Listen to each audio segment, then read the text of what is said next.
S ನೋಡಿ, railway ಅಧಿಕಾರಿಗಳ ದಿಢೀರ್ ನಿರ್ಧಾರದಿಂದಾಗಿ ಈಗ ರೈಲ್ವೆ ಸಿಬ್ಬಂದಿ ಸಂಕಷ್ಟಕ್ಕೀಡಾಗಿದ್ದಾರೆ. ಬೆಂಗಳೂರು ಟು ಮೈಸೂರು ಸೇರಿದಂತೆ ರಾಜ್ಯದ ಎಲ್ಲಾ ಭಾಗಗಳಲ್ಲಿ ಸುಮಾರು 35,000ಕ್ಕೂ ಹೆಚ್ಚು ರೈಲ್ವೆ ಸಿಬ್ಬಂದಿ ಬಿಡುವಿಲ್ಲದಂತೆ ಕೆಲಸ ಮಾಡ್ತಾ ಇರ್ತಾರೆ. ಇಂತಹ ವೇಳೆಯಲ್ಲಿ ಒಂದಷ್ಟು ಆರೋಗ್ಯಕ್ಕೆ ಧಕ್ಕೆ ಬಂದರೆ ಅವರದ್ದೇ ಆದಂತಹ ರೈಲ್ವೆ ಆಸ್ಪತ್ರೆಯಲ್ಲಿ ಚಿಕಿತ್ಸೆ ಪಡಿತಾ ಇದ್ರು. ಆದರೆ ಇದೀಗ ರೈಲ್ವೆ ಇಲಾಖೆಯ ಅಧಿಕಾರಿಗಳು ರೋಗಿಗಳು ಆಸ್ಪತ್ರೆಗೆ ಬರುವ ಸಮಯವನ್ನ ಬದಲಾಯಿಸಿಬಿಟ್ಟಿದ್ದಾರೆ. ಇದರಿಂದಾಗಿ ಸಿಬ್ಬಂದಿಗೆ ಹಲವು ಸಮಸ್ಯೆಗಳು ಎದುರಾಗ್ತಾ ಇದೆ. ಬೆಳಗ್ಗೆ 9ರಿಂದ 1 ಹಾಗೂ ಮಧ್ಯಾಹ್ನದ 2ರಿಂದ ಸಂಜೆ 4 ಅಂತ ಈಗ ಏನು ಸಮಯವನ್ನ ನಿಗದಿಪಡಿಸಲಾಗಿದೆ. ಪಿಸಿಎಂಡಿ ಅವರು ಕೈಗೊಂಡಂತಹ ಈ ನಿರ್ಧಾರ ಸರಿಯಲ್ಲ, ಇದು ಏಕಪಕ್ಷೀಯವಾಗಿದೆ ಅಂತ ಹೇಳಿ south western railway general secretary Raghavendra ಅವರು ಕೂಡ ತೀವ್ರ ಖಂಡಿಸಿದ್ದಾರೆ. ಇದನ್ನ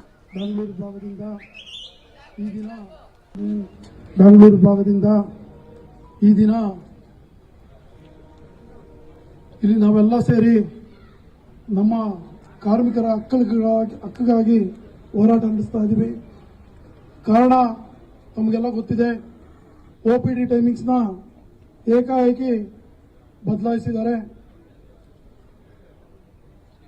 ಏನು ಹಳೆ ಟೈಮಿಂಗ್ಸ್ ಇದೆಯೋ ಅದರಲ್ಲಿ ನಮ್ಮ ಕಾರ್ಮಿಕರಿಗೆ ಅನುಕೂಲಗಳಾಗ್ತಾ ಇತ್ತು. ಏನು ನಮ್ಮ ಕಾರ್ಮಿಕರು ಫಸ್ಟ್ ಶಿಫ್ಟ್ ಇರ್ಬೋದು, ಸೆಕೆಂಡ್ ಶಿಫ್ಟ್ ಇರ್ಬೋದು, ಫಸ್ಟ್ ಶಿಫ್ಟ್ ಒಂದು ಮಧ್ಯದಲ್ಲಿ ಬಂದು ನೋಡ್ಕೊಂಡು ಹೋಗೋ ಅನುಕೂಲಗಳಿತ್ತು.